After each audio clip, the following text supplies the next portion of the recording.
The silence is the first thing you notice. It's not a peaceful quiet. It's a heavy, jagged void where her voice used to be. One moment, you were the center of her universe. The next, you are a ghost. A forgotten story in a book she slammed shut. You replay every conversation. You dissect every text. You search for the fatal flaw, the one mistake that made you disposable. Your mind becomes a courtroom where you are the sole defendant, and the prosecutor, the judge, the jury is her echo. This feeling of worthlessness, this crushing self-doubt, it is not a byproduct of the breakup. It is the intended product, because here is the truth, the one she will never admit. The discard is not an act of power. It is an act of profound weakness. It is not an execution. It is an experiment. She didn't just leave you. She placed you in a psychological maze of her own design. And she is watching, waiting. The discard is her final gambit, her last desperate test of your power. Understand this. The narcissist lives on a diet of emotional reaction. Your love, your hate, your anger, your despair, it is all sustenance to her. In the love-bombing phase, she feasted on your adoration. In the devaluation phase, she fed on your confusion and fear. But the discard is different. She has cut off her primary food source. She has deliberately induced starvation. Why would she do this? It's a calculated risk, a high-stakes bet. She is betting that your programming, the dependency, the trauma bond, the addiction to her validation is so complete that you will break. She is testing the true extent of her power. Does her influence remain even in her absence? Can she control you without even being there? The test has several questions. First, will you beg? Will you flood her phone with messages? Will you appear at her door, a specter of your former self, pleading for another chance? Every call, every text is a point in her favor. It is proof that her control is absolute. It is the validation she starves for. Second question, will you self-destruct? Will you let your career falter, your friendships wither? Will you retreat from the world, consumed by the grief she manufactured for you? Your implosion is her ultimate victory. It proves that she wasn't just a part of your life, she was your life.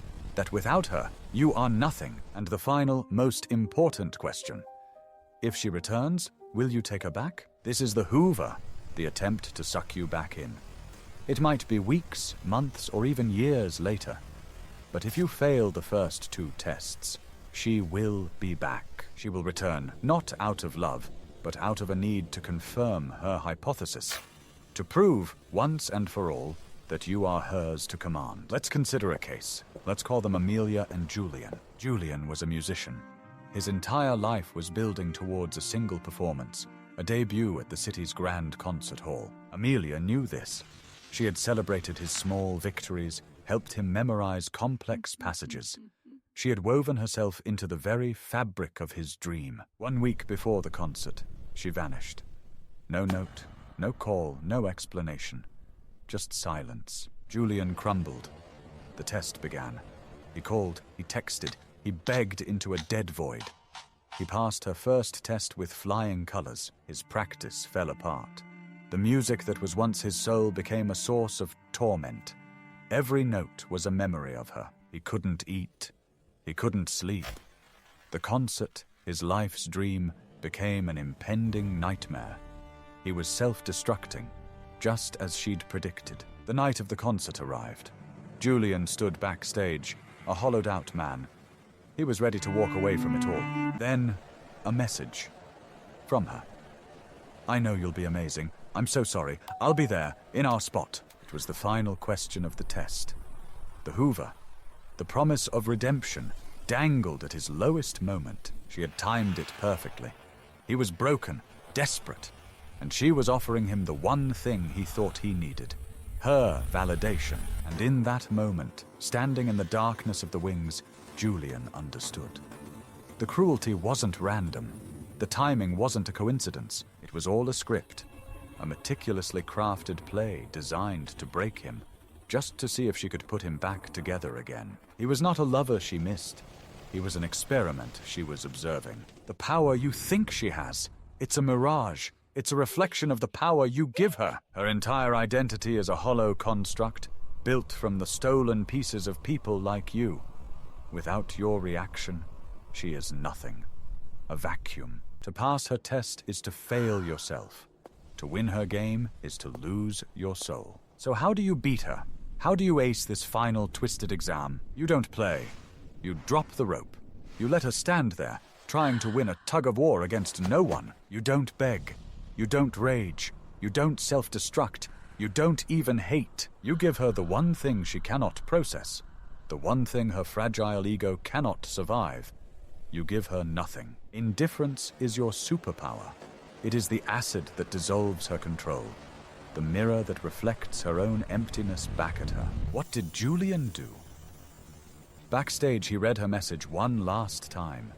He saw the hook, the bait, the final move in her sick game. He put the phone away. He picked up his cello. And he walked onto that stage, not for her, not for an audience, but for himself. He played, and it was the performance of his life. Every note was not a memory of her, but a reclamation of himself. He never looked for her in the crowd. Her test was over. She had failed. The discard is a gift wrapped in razor wire. It hurts to open, but inside is the one thing you need most. Freedom. It is the chance to see the prison you were in. The chance to finally, truly walk away. Do not seek closure from them. You are the closure. Your healing, your success, your peace. That is the end of the story. The one they can't control.